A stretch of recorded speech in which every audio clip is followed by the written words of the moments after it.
quero cumprimentar a todos os nossos irmãos e irmãs com a graça e a paz do Senhor. A você que nos acompanha da sua casa, nós estamos aqui no templo fazendo essa transmissão a partir da nossa igreja. As portas estão fechadas, os cultos estão sendo ministrados à distância. Nós só estamos utilizando aqui o nosso espaço físico para que essa transmissão possa chegar até a sua casa da forma mais adequada possível.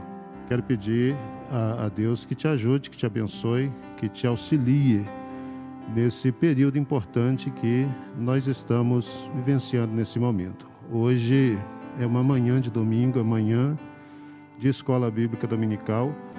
Nós queremos nessa hora colocar a nossa vida diante do Senhor em oração. Queremos orar por você, queremos ministrar uma palavra de bênção sobre a sua vida. Os dias em que nós estamos vivendo são dias difíceis e a gente tem clareza em relação a isso. Eu atuo diretamente na área de frente do combate à Covid-19 e no meu local de trabalho, continuamente a gente tem tido notícias de pessoas que têm sido atingidas, que têm sido afetadas por esse vírus, colegas de trabalho que têm sido hospitalizados, que têm passado por situações difíceis. Continuamente eu tenho recebido pedidos de oração por irmãos, pastores, líderes de diferentes igrejas, inclusive aqui na nossa Igreja de Deus de Vila Rosa, nós temos vários irmãos que também foram acometidos pela Covid e que nós temos orado, que nós temos intercedido pelas vidas dessas pessoas, suplicando o auxílio, suplicando a bênção de Deus em favor dessas pessoas. De diferentes comunidades cristãs, a gente tem recebido também pedidos de oração. Então eu quero começar a nossa escola bíblica nessa manhã, orando pelos irmãos aqui da nossa comunidade, que estão enfermos, pastores, líderes, tanto da nossa congregação como da Igreja de Deus no Brasil, orando por pessoas de outras comunidades evangélicas que têm também enfrentado essa dificuldade com pastores, com líderes, com membros, orando por pessoas que não são necessariamente cristãs, mas que estão convivendo diretamente também com os efeitos desastrosos desse vírus que tem causado tantos danos às pessoas. Então nós vamos orar. Eu quero que você feche os seus olhos e que nesse momento aí na sua casa, aí no seu lar, você me acompanhe em oração, suplicando que Deus assista, que Deus auxilie, que Deus ajude nesse momento as pessoas que estão enfermas, as pessoas que estão carentes de uma visitação, de um milagre nesta hora. Vamos falar a Deus. Pai, no nome de Jesus, eu quero louvar o Teu nome, Senhor, pelo Teu amor, pelo Teu cuidado, pela bondade e a misericórdia que a cada manhã o Senhor permite renovar-se sobre as nossas vidas. Obrigado porque eu estou vivo, porque eu tenho saúde e posso estar aqui neste momento. Obrigado, Senhor da glória, por esse irmão que está aqui, por essa equipe que está aqui, que nos auxilia na transmissão desse culto matutino. Obrigado, Senhor da glória, pela minha família, pelas nossas famílias, pelo cuidado que o Senhor tem manifestado a nós. Nós queremos também, ó Deus, aproveitar esse momento e invocar uma bênção especial no nome de Jesus, por cada um dos nossos irmãos e irmãs que nesse momento, Senhor, têm sido acometidos pela Covid-19, têm passado, ó Pai querido, por maus pedaços, que essas pessoas sejam alcançadas nesta hora. Que os nossos pastores, os nossos líderes, os nossos irmãos na Igreja de Deus, nas outras comunidades cristãs que têm sofrido consequências desse vírus, que elas possam ser alcançadas poderosamente. Deus, eu coloco diante de Ti o meu local de trabalho, as pessoas ali que estão acometidas também pelo vírus e que precisam da Tua ajuda. Eu oro nesse momento, Senhor, por cada pessoa que está hospitalizada, por aqueles que estão na UTI, por aqueles que estão nas enfermarias, por aqueles que estão em busca de um leito hospitalar, Senhor, que a misericórdia os alcance neste momento e que eles possam ter a melhor assistência possível para se livrarem desta enfermidade, deste mal. Deus bondoso, Deus gracioso, Deus misericordioso, no nome de Jesus Cristo, eu suplico agora, Pai, uma bênção toda especial por cada um daqueles que agora lá nas suas casas estão nos acompanhando. Alcança seus lares, famílias e vidas. Alcança, Senhor, pelo Teu favor e misericórdia, cada um daqueles que me ouvem nesta hora. No nome de Jesus. Amém. Amém. Amém. Que Deus te abençoe. que Ele nos abençoe de um modo muito especial. Eu quero convidar você para abrir a sua Bíblia no livro de Números, capítulo de número 21. Nós vamos fazer a leitura a partir do versículo 1 a seguir. Nós vamos ler Números, capítulo 21, versículos de 1 a 9. Então eu quero que você, que está aí na sua casa, abra a sua Bíblia e me acompanhe nessa leitura. Hoje nós estamos realizando a nossa escola bíblica dominical e, como nós já havíamos combinado anteriormente, as oportunidades que eu tiver de estar com vocês aqui na escola bíblica, eu vou estar sempre ministrando uma fala, uma palavra relacionada a algum livro da Sagrada Escritura na ordem em que eles aparecem nela. Então eu já tive possibilidade de ministrar uma palavra no livro do Gênesis, ministrei uma segunda palavra no livro de Êxodo. A última vez que eu estive com vocês eu falei sobre Levítico e nessa manhã eu quero compartilhar uma palavra relacionada ao livro de Números. Números, capítulo 21, versículos de 1 a 9, a palavra do Senhor diz o seguinte: Ouvindo Cananeu, o rei de Arade, que habitava para Abano do Sul, que Israel vinha pelo caminho dos espias, pelejou contra Israel e dele levou alguns deles por prisioneiros. Então Israel fez um voto ao Senhor: se totalmente entregares este povo na minha mão, destruirei totalmente as suas cidades. O Senhor, pois, ouviu a voz de Israel e entregou os cananeus, que foram destruídos totalmente, eles e as suas cidades, e o nome daquele lugar chamou Hormá. Então partiram do Monte Or, pelo caminho do Mar Vermelho, a rodear a terra de Edom. Porém, a alma do povo angustiou-se neste caminho, e o povo falou contra Deus e contra Moisés: Por que nos fizeste subir do Egito para que morrêssemos neste deserto?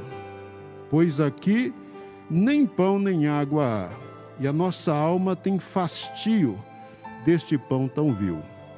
Então o Senhor mandou entre o povo serpentes ardentes que morderam o povo, e morreu muito o povo de Israel. Pelo que o povo veio a Moisés e disse: Havemos pecado, porquanto temos falado contra o Senhor e contra ti. Ora ao Senhor que tire de nós estas serpentes. Então Moisés orou pelo povo e disse o Senhor a Moisés: Faze uma serpente ardente e põe-na sobre uma haste, e será que viverá todo mordido que olhar para ela. E Moisés fez uma serpente de metal e pô-la sobre uma haste, e era que, mordendo alguma serpente a alguém, olhava para a serpente de metal e ficava vivo. Que Deus nos ajude, nos direcione e nos abençoe na ministração da sua palavra nesta manhã. Eu, no último encontro que estive com vocês, compartilhei uma palavra relacionada ao livro de Levítico, e eu disse para vocês que, dentre as muitas ênfases que Levítico trazia ou fazia no que dizia respeito ao caráter de Deus, Levítico estava muito preocupado em enfatizar a santidade de Deus. Então nós conversamos bastante a respeito disso, e hoje nós estamos em Números. Números é uma sequência, não só uma sequência cronológica de livros, mas Números também reflete uma sequência cronológica de acontecimentos. Êxodo, Levítico e Números, eles estão praticamente interligados. Quando eu comentei sobre Levítico, eu disse que o contexto de Levítico era o final do livro do Êxodo. Então, no final do Êxodo, Moisés acabou de edificar o altar, a glória do Senhor se manifestou, e Levítico, ele começa a produção e a revelação que aparece ali a partir do finalzinho do Êxodo. O povo saiu do Egito, diz a Escritura, 3 meses depois eles chegaram no Monte Sinai. No Monte Sinai eles ficaram por 9 meses, foi quando eles receberam a lei do Senhor, e aí acontece aquele relato extraordinário que a gente tem, lá no finalzinho de Êxodo, o tabernáculo é edificado, a presença de Deus se manifesta ali, e finalmente Deus chama Moisés e começa a entregar a Moisés a mensagem de Levítico. Então, aquela palavra toda que a gente compartilhou no último encontro, ela é entregue nesse contexto. E Números, ele acontece exatamente nesse período de tempo. Depois da lei entregue, depois desses 12 meses, 3 meses de chegada ali, mais 9 meses no Monte Sinai, Deus começa a revelar a Moisés aquilo que está em Números. Números do capítulo 1 até o capítulo 10, ele é continuidade daquilo que estava acontecendo no sopé do Sinai. Depois desse ano em que o tabernáculo foi estabelecido, o povo permaneceu no sopé do Sinai por mais um ano. E aí, se você ler, por exemplo, Números capítulo 1, 2, 3 e 4, você vai observar que nesse período Deus começa a organizar a Israel em tribos, o povo começa a aprender a viver em tribos. Deus estabelece uma série de leis e preceitos relacionados à vivência social que o povo deve ter em relação uns aos outros, em relação às diferentes tribos.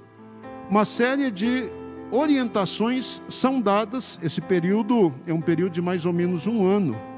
E aí, quando a gente chega, por exemplo, em Números capítulo 11, o primeiro versículo, a Bíblia diz que no segundo mês, do segundo ano da saída do povo do Egito, é quando Deus ordena a Moisés e ao povo que levante o tabernáculo, que o desmonte, que coloque a tribo de Israel, a nação de Israel, de acordo com as suas tribos, organizados de acordo com a ordem que Deus havia dado inicialmente, para que esse povo começasse a sua peregrinação no deserto rumo à terra de Canaã.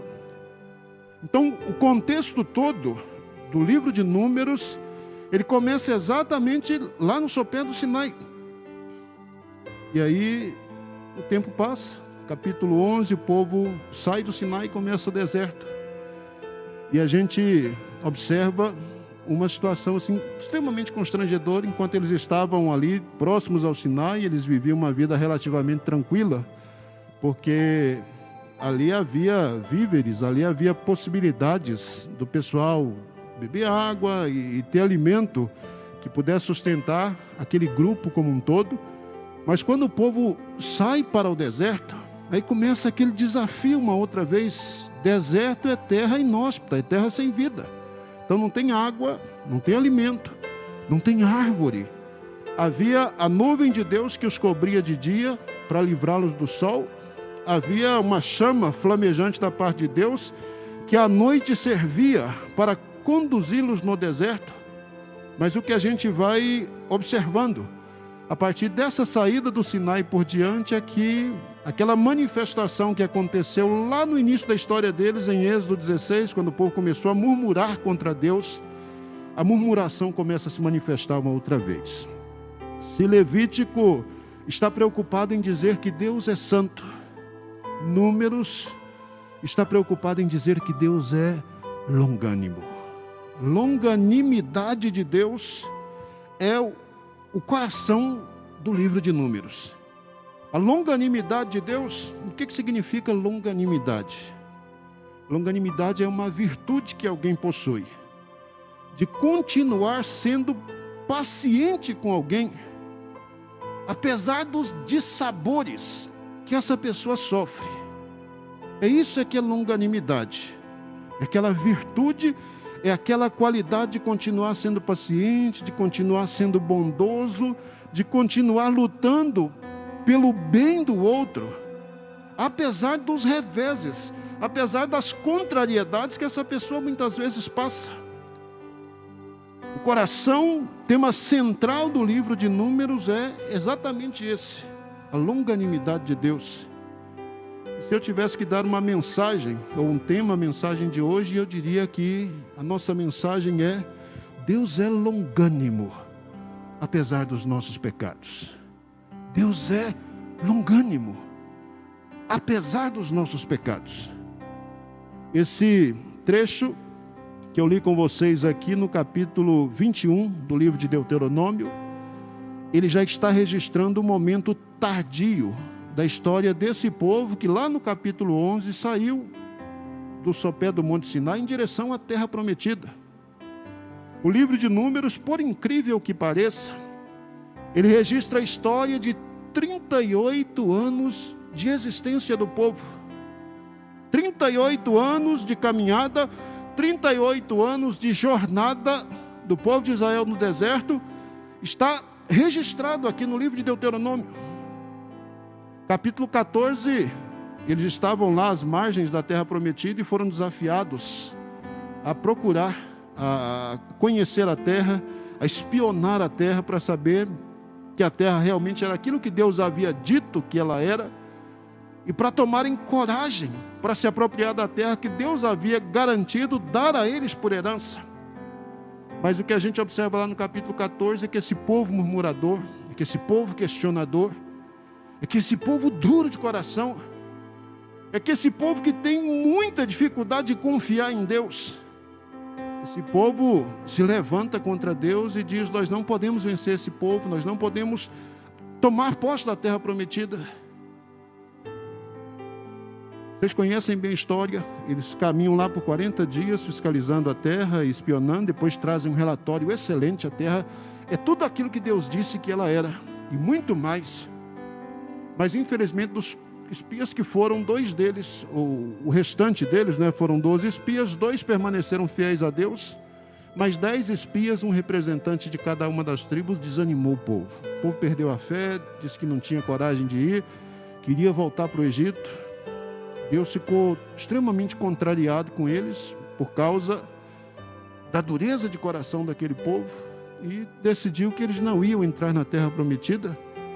Mas olha a longanimidade de Deus, olha a paciência dele. Ele podia ter destruído aquele povo todo naquele momento por causa da sua incredulidade e ter criado um novo povo, assumido uma nova nação para dar a eles a terra de Canaã. Mas Deus pacientemente, graciosamente decide continuar lidando com esse povo. E de que maneira Deus faz isso? Deus dá a eles uma ordem que eles comecem a circular pelo deserto, a caminhar pelo deserto. Eles iriam andar por ali durante 38 anos. E a palavra de Deus foi essa: vocês vão andar até que aqueles que têm 20 anos ou mais pereçam no deserto. Os incrédulos, aqueles que endureceram seus corações, aqueles que viraram as costas para mim, aqueles que não quiseram acreditar em mim, até que estes tombem no deserto. E aí os filhos de vocês, que vocês disseram que seriam presas do inimigo, esses é que vão se apropriar, esses é que vão tomar posse da terra prometida. Deus é um Deus longânimo. Deus é um Deus extremamente paciente com aqueles que o ofendem, com aqueles que endurecem o seu coração em relação a Ele. Ele continua estendendo a sua bondade, a sua benignidade, a sua misericórdia em favor dessas pessoas. Mas não se engane, não se engane. A longanimidade de Deus não significa dizer que Deus não haja com justiça. Apesar de Deus ser paciente, de Deus ser longânimo, de Deus ser misericordioso, apesar dos nossos pecados. Mas é certo que se nós continuarmos pecando, se nós continuarmos endurecendo os nossos corações, se nós continuarmos nos distanciando dele, o fato é que nós haveremos de perecer. Deus foi longânimo, foi misericordioso com o povo apesar de seus pecados. Mas a longanimidade e a misericórdia de Deus não o impediu de punir aqueles que foram incrédulos. Não o impediu de punir aqueles que endureceram seus corações. Não o impediu de fazer com que todos aqueles que o rejeitaram tombassem no deserto. Deus é longânimo para comigo, é longânimo para com você também. Faça uso legítimo dessa qualidade de Deus, dessa característica de Deus, dessa virtude de Deus, que é a longanimidade. Faça uso de forma legítima dessa característica que Deus possui.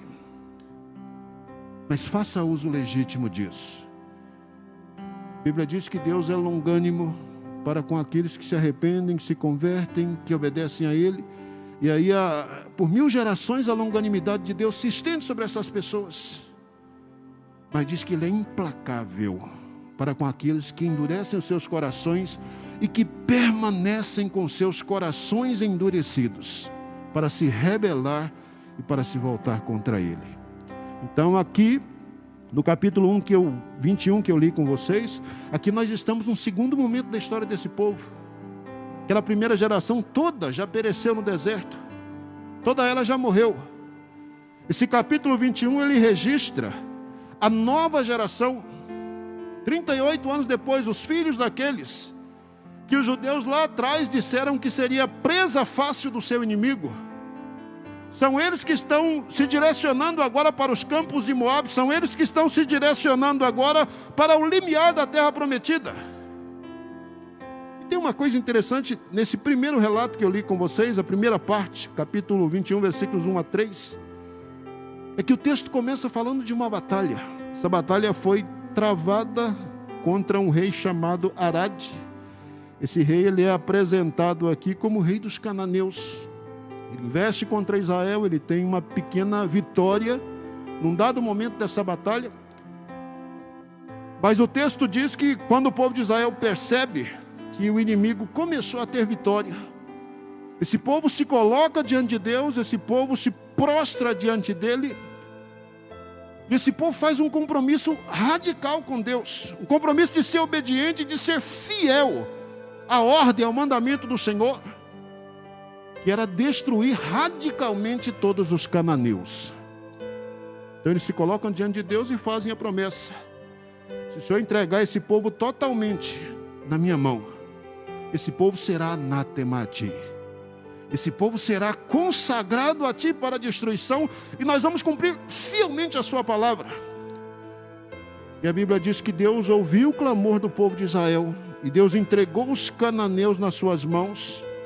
E a Bíblia diz que eles foram totalmente destruídos, eles e suas cidades.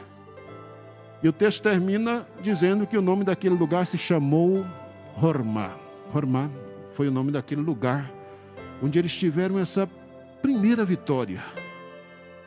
Essa foi a primeira batalha travada contra os cananeus por essa geração. E essa foi a primeira vitória. Foi uma vitória simbólica, mas ela já era uma demonstração da parte de Deus do que Deus haveria de fazer com o povo de Israel se eles permanecessem fiéis a Ele. Deus lhes daria a terra de Canaã por herança.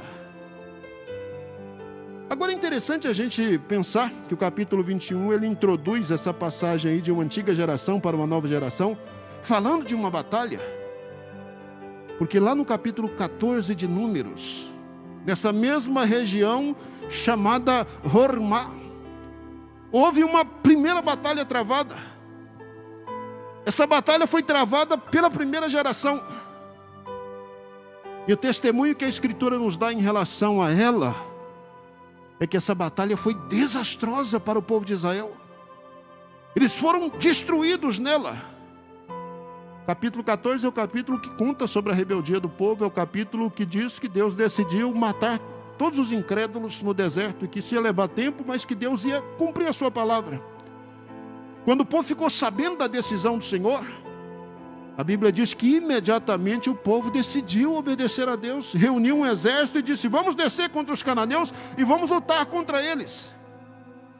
Falaram com Moisés, Moisés disse: não, nós não vamos fazer isso, Deus já disse que não está com vocês, e que se vocês forem para a batalha, vocês serão derrotados. Mas o povo era tão rebelde, mas tão rebelde, que mesmo sabendo que Deus não estaria com eles, e que não era vontade do Senhor que eles travassem aquela batalha, eles decidiram travá-la, e o resultado foi aquele que Moisés havia previamente orientado o povo. Eles foram derrotados nessa batalha. Então a primeira batalha dessa primeira geração em direção à terra de Canaã, nessa região, foi uma batalha desastrosa. Um povo incrédulo, um povo que não quis confiar em Deus, um povo que não quis depender do Senhor, decidiu por sua própria conta travar uma batalha e foi fragorosamente derrotado. Aqui nós temos a segunda geração passando pelo mesmo território, tendo o mesmo desafio, tendo que enfrentar a mesma batalha, mas o resultado agora é diferente. O resultado agora é que Deus entregou os cananeus nas mãos do povo de Israel, e eles foram totalmente destruídos. Essa é a segunda geração. Essa é uma geração que aprendeu a confiar, aprendeu a depender do Senhor, e que obtém essa primeira vitória, isso é um sinal da parte de Deus para eles, para ficar claro isso. Se vocês confiarem em mim, se vocês fizerem aquilo que eu ordeno a vocês, vocês não serão decepcionados. Agora, infelizmente, quando a gente continua a leitura do capítulo, do versículo 4 por diante, a gente observa que essa segunda geração, ela realmente é filha da primeira geração. A murmuração, que é uma marca característica no livro de Números. A murmuração, o reclamar, que serviu de marca na primeira geração e que inclusive fez com que aqueles não tivessem o privilégio de entrar na terra prometida. Infelizmente essa marca, ela brota aqui uma outra vez nessa segunda geração. A Bíblia diz que depois dessa vitória, a postura do povo deveria ser uma postura de confiança em Deus. Deus está conosco, nós vamos ser vitoriosos. Mas o que é que acontece? Eles partem pelo caminho do Mar Vermelho, diz a Escritura, a rodear a terra de Edom. E num dado momento a gente observa esse povo se angustiando uma outra vez. A gente observa esse povo insatisfeito por causa de uma necessidade que eles têm. De novo. A questão do pão e da água é colocada aqui uma outra vez. Lá em Êxodo 16 nós vimos isso e foi dramático. Depois a gente viu isso novamente no livro de Números. O povo reclamou uma outra vez. Números 12. O povo pediu pão e pediu carne de novo, reclamando. Lá em Êxodo o povo pediu e Deus concedeu. Em Êxodo 16 o povo comeu. Em Números o povo reclamou mais acentuadamente. Ponto de quase apedrejar Moisés. Números 12. Moisés disse: se vocês querem carne, eu vou orar a Deus. Ele orou a Deus e Deus disse: eu vou dar carne ao povo. Mas diga para eles que eu não vou dar carne para eles comerem só um dia, 2 dias ou 3 dias, não. Diga ao povo que eu vou dar carne para eles comerem um mês inteiro. Quando Deus deu essa palavra, até o próprio Moisés questionou essa fala de Deus. Moisés diz: peraí, o que você está falando? Você vai alimentar esse pessoal com carne durante 30 dias, durante um mês inteiro? Só homem nós temos 600 mil. Se a gente mandasse degolar todo o gado que nós temos, possivelmente a gente não teria condições de dar carne para esse pessoal durante todo esse tempo. O Senhor está dizendo que vai alimentá-los com carne por 30 dias. Deus diz para Moisés: ué, Moisés, você acha que o braço do Senhor encurtou? Você acha que é aquele que tirou vocês lá do Egito com mão forte, com o braço estendido? Você acha que o braço dele encurtou e que ele não pode fazer isso? Pois vai lá e diga para o povo de Israel que eles vão comer carne por 30 dias. E uma segunda vez Deus manda codornizes e a Bíblia diz que esse povo, 1 dia, 2 dias e 3 dias, colheram tanta carne, mas tanta carne, que de fato eles comeram lá pelos 30 dias conforme a ordem, conforme a palavra do Senhor. Essa é aquela primeira geração que mesmo diante de um milagre como esse ainda continua a murmurar.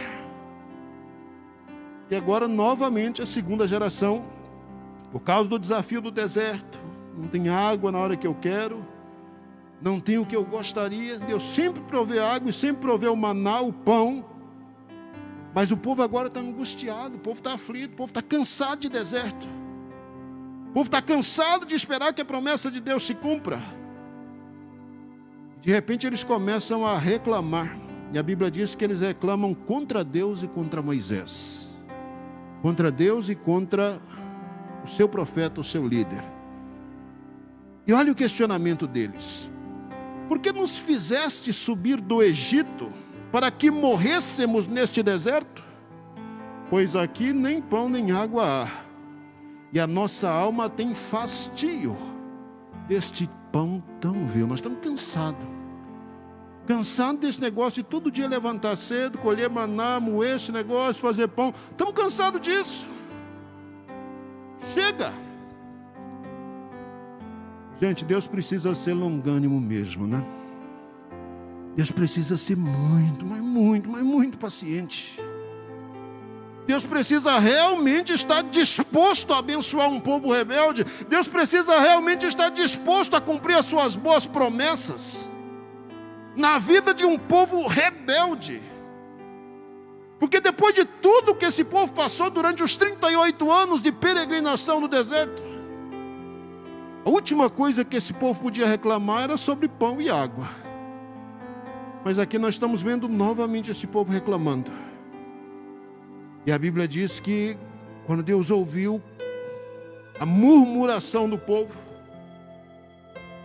Deus longânimo. E eu disse e volto a dizer novamente, a longanimidade de Deus, a boa vontade dele em relação ao pecador, a boa vontade dele em relação a dar mais uma chance, mais uma oportunidade, mais uma chance, mais uma oportunidade, mais uma chance, mais uma oportunidade, apesar de seus pecados. Essa longanimidade não impede a Deus de executar juízo sobre aqueles que permanecem impertinentes, sobre aqueles que permanecem endurecidos, sobre aqueles que permanecem infiéis. E é exatamente isso que nós vemos aqui no capítulo 21. A Bíblia diz que diante da murmuração do povo, Deus fez com que serpentes venenosas, elas começassem a morder, multidões a morder muita gente no acampamento de Israel. E de repente a Bíblia diz que tomba um de um lado, outro do outro, um do lado, outro do outro, uma praga de serpentes se espalha por ali.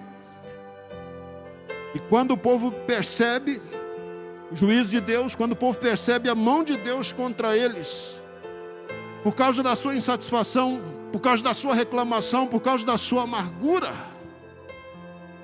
eles correm até Moisés, se humilham diante dele e dizem para Moisés: nós temos pecado, nós pecamos. Nós pecamos contra Deus, nós pecamos contra você. Pecamos porque nós falamos contra o Senhor, pecamos porque nós falamos contra você. Mas nós vamos te pedir agora, interceda por nós, ore por nós ao Senhor. Ore por nós ao Senhor, para que porventura Ele tenha piedade de nós. Ore por nós ao Senhor, para que porventura Ele tenha compaixão de nossas vidas. Esse povo conhecia muito bem quem era o Deus que eles serviam. Deus é um Deus longânimo.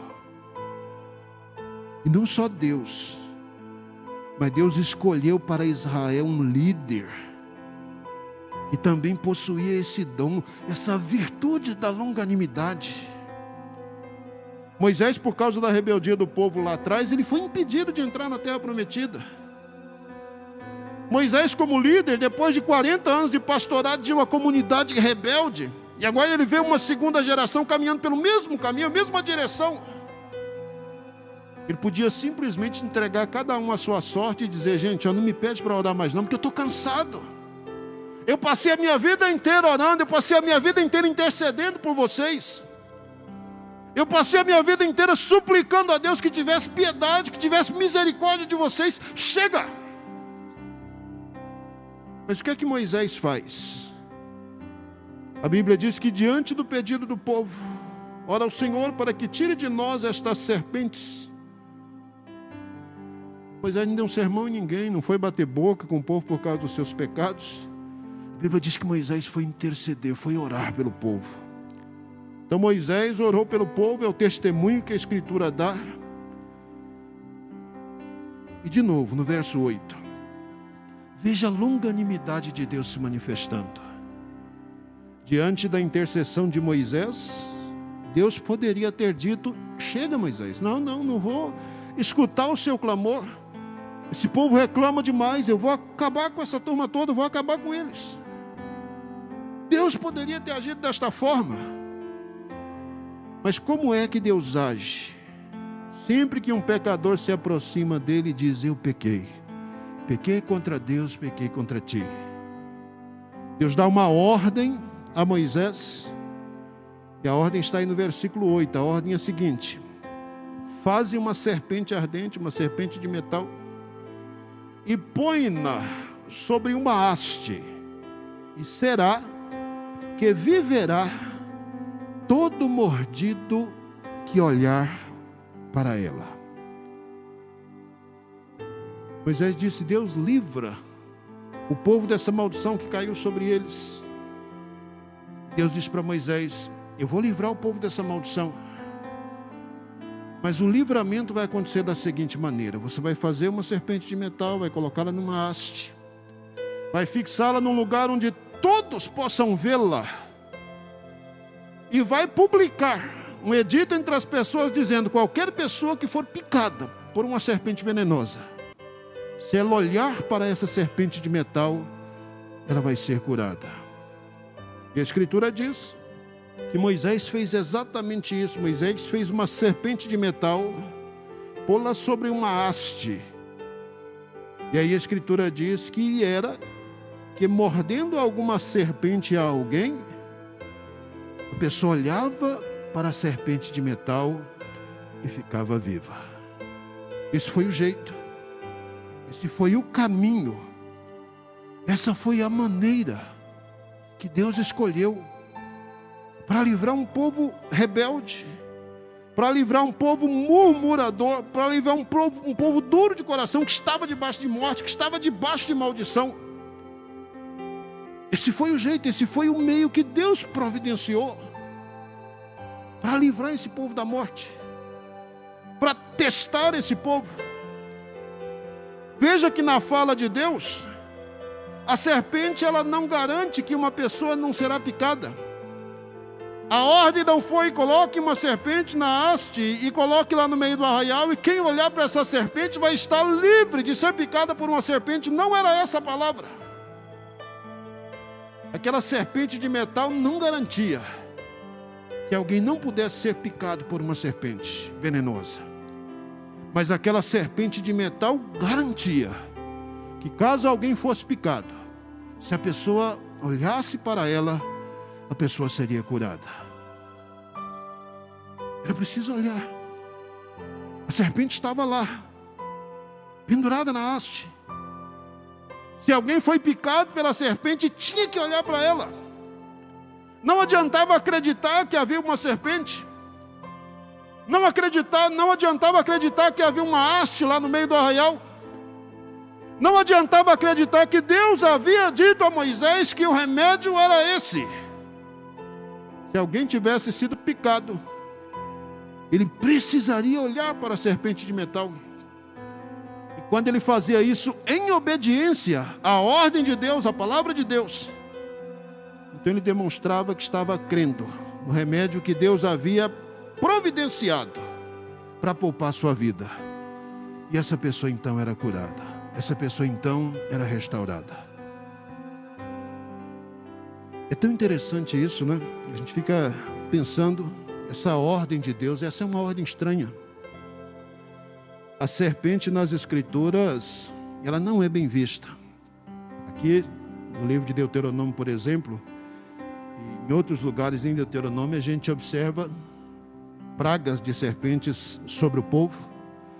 E essas serpentes, elas aparecem sempre em contextos de pecado. Se a gente vai lá para o Gênesis capítulo 3, a entrada do pecado no mundo está diretamente relacionada a uma serpente. Então, na cosmovisão judaico-cristã, lá no Apocalipse, o diabo é chamado da velha serpente, né? Então, na perspectiva judaico-cristã, serpente simboliza o pecado. A serpente tipifica ou aponta para o pecado. E aí, às vezes, a gente fica se perguntando, mas é muito estranho isso, que a serpente simbolize pecado e que Deus ordene Moisés que faça uma serpente que simboliza o pecado para servir como elemento para o qual as pessoas deveriam direcionar os seus olhares. Como é que a gente entende isso? Se nós olharmos para o sistema sacrificial do Antigo Testamento, talvez isso fique um pouquinho mais claro para nós. Por exemplo, um animal morto, na tradição judaica do Antigo Testamento, ele era considerado imundo. Então, se uma pessoa tocasse um animal morto, essa pessoa era considerada imunda.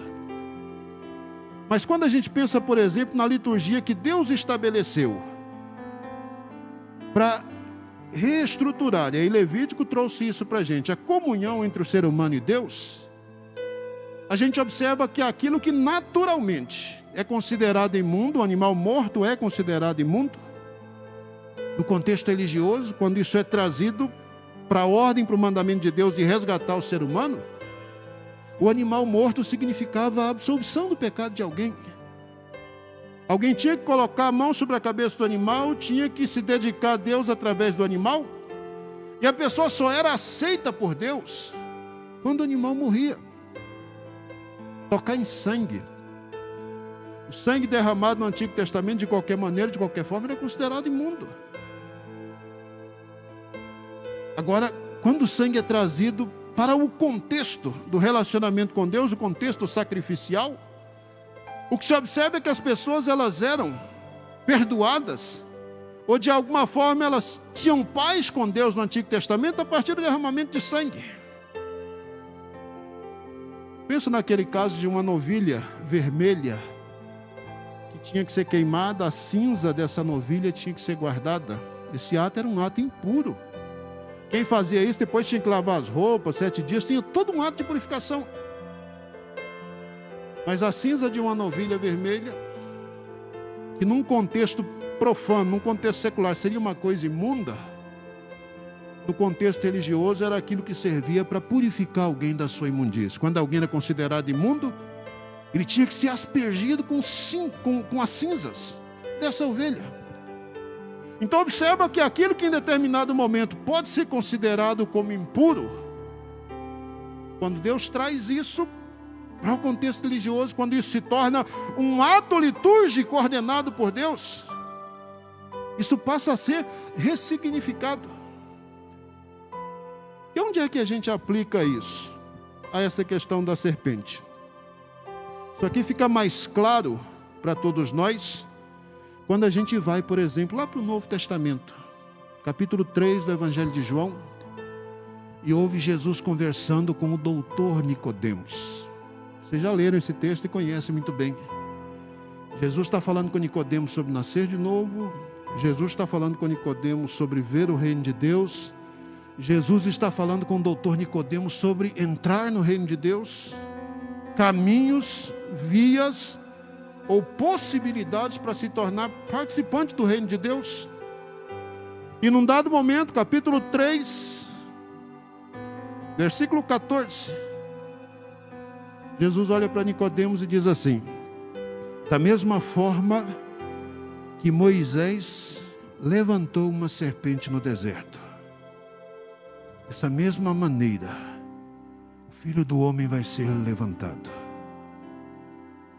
Olha que coisa impressionante.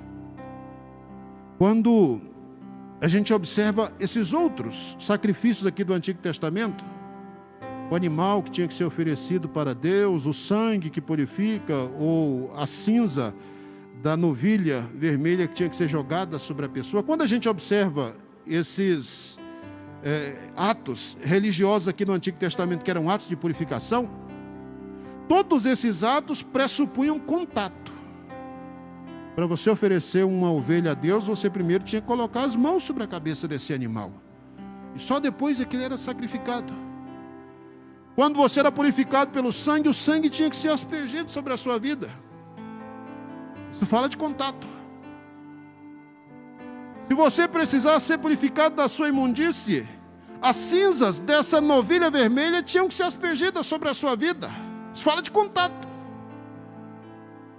Agora, aqui em Números 21, Deus estabelece um outro meio para purificar as pessoas. Você não precisa pôr a mão na cabeça de um animal vivo, porque o animal que aparece aqui é morto, é uma serpente. de metal. É uma serpente de cobre que é colocada aqui. Então, a questão da proximidade, a questão do contato, esse contato direto, ela é dispensada a partir dessa ordem que Deus dá. Mas é preciso, de alguma maneira, de alguma forma, ter contato com aquele instrumento que Deus está separando, que Deus está elegendo, para servir de remédio para aquela enfermidade. E qual era o contato que o povo deveria estabelecer? Era o contato visual. As pessoas tinham que olhar. Eu não preciso tocar, pôr a mão na cabeça, o sangue não precisa ser aspergido sobre mim, não há necessidade da cinza sobre o meu corpo, mas eu preciso estabelecer o contato do olhar. Não é impressionante isso? Serpente, que nesse contexto aqui, ela simboliza pecado. Essa mesma serpente, esse mesmo animal, uma réplica, uma figura dela, uma serpente de cobre. Você se lembra da coloração do cobre? O cobre tem uma coloração avermelhada, não é isso? O cobre tem uma coloração avermelhada. Uma serpente de metal de coloração avermelhada sobre uma haste. Quando você olhar para ela, ela simboliza o seu pecado. Se a serpente simboliza pecado, a serpente de metal fixada numa haste fala também do pecado.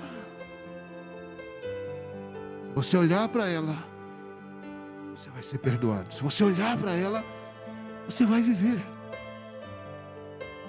Possivelmente era isso que passava pela cabeça de Jesus quando ele disse para Nicodemos: da mesma forma que Moisés levantou uma serpente no deserto, dessa mesma maneira o Filho do Homem vai ser levantado. No caso da serpente era preciso olhar para ela. No caso do Filho do Homem, o contato é a fé, a fim de que todo aquele que nele crê não pereça, mas tenha vida eterna. O que nós temos lá no madeiro, quando Jesus é pregado? Não está escrito aqui no Antigo Testamento que amaldiçoado é aquele que foi pregado no madeiro? O que nós temos quando Jesus é pregado lá na cruz do Calvário, o que nós temos ali é um homem aos olhos das pessoas amaldiçoado. O que nós temos ali, aos olhos da própria lei, é um homem maldito, é um homem que está levando sobre si os pecados. Mas levando sobre si quais pecados? Os seus? Não. Porque a própria Escritura dá testemunho, dizendo que ele nunca pecou, que nunca uma palavra ruim saiu dos seus lábios. A Bíblia diz que Deus o fez maldito. A Bíblia diz que Deus permitiu que os pecados de toda a humanidade caíssem sobre ele, lá na cruz. Aqui a gente tem uma serpente de metal morta, uma serpente avermelhada, e alguém precisa só olhar para ela para continuar vivo. Lá no Calvário nós temos o Cristo, o Filho de Deus, o Filho do Deus vivo. Seu corpo está ensanguentado. A cor vermelha do sangue aparece por ali. Ele havia sido flagelado. Ele está ensanguentado. Ele está morto. Ele morreu. Ele morreu pelos meus pecados. Ele morreu pelos seus pecados. E diferente dos rituais da lei do Antigo Testamento, eu não preciso ir lá colocar a mão sobre a cabeça de Jesus. Eu não preciso que alguém pegue lá uma estopa qualquer e molhe com o sangue que está no corpo de Jesus para colocar em mim. Eu não preciso que alguém cinere o corpo de Jesus e jogue cinza sobre mim para que os meus pecados sejam perdoados. Eu faço simplesmente aquilo que as pessoas fizeram lá na época de Moisés. Eu olho para Jesus. No Antigo Testamento a gente já tinha uma promessa da parte de Deus: olhai para mim e sede salvos vós todos os termos da terra. Deus já havia previsto lá no Antigo Testamento que a única maneira eficaz de alguém efetivamente se tornar salvo, alcançar a salvação, seria olhando para Ele, olhando para Ele. E é nesse contexto que lá em João capítulo 3, versículos 14 e 15, nesse contexto é que Jesus diz para Nicodemos: do jeito que Moisés levantou uma haste, uma serpente no deserto, o Filho do Homem também vai ser levantado. E aí todo aquele que acreditar nele, todo aquele que olhar para ele, todo aquele que crer nele, não vai perecer, mas vai ter a vida eterna. Essa cruz foi levantada uma vez, essa cruz permanece levantada. A cruz está vazia. Ele foi sepultado, ressuscitou ao terceiro dia, está à destra de Deus. Mas a cruz é a haste que Deus levantou.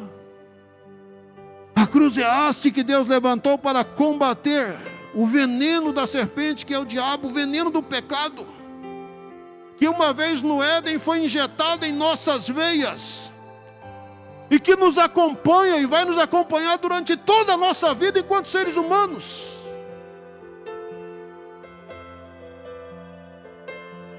O fato de Ele ter morrido na cruz, de você olhar para Ele, não garante que você não seja picado pela serpente.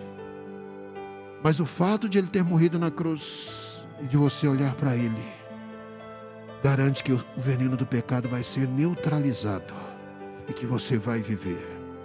Foi isso que aconteceu com Israel aqui no Antigo Testamento.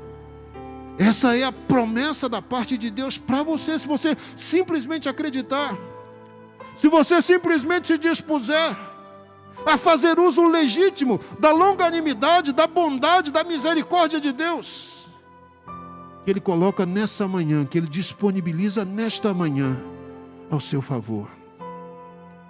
Cuidado com a murmuração. A murmuração é uma velha herança que nós recebemos do velho homem Adão. E todos nós, aqui ou ali, todos nós, podemos ser levados, num dado momento, a reclamar. Podemos ser levados, num dado instante, a murmurar, a ficar insatisfeito, a ficar angustiado, porque de repente a gente está servindo a Deus e tem tanta coisa que eu gostaria de ter, tanta coisa que eu gostaria de fazer, mas não dá, não tem jeito, eu não posso. Eu preciso caminhar debaixo da orientação, da direção de Deus. Mas é exatamente isso que a Escritura diz e ela aponta para a gente. É o fato de você estar debaixo da direção de Deus, é que garante que enquanto você estiver caminhando no deserto desta vida, você vai estar sob proteção. De dia a nuvem de Deus vai estar sobre a sua cabeça, de noite a chama de fogo da parte do Senhor vai estar guiando você na escuridão. De manhã o maná de Deus vai estar disponível para você todos os dias. E quando você tiver sede, a pedra viva que é Cristo está do seu lado para fazer você beber água viva.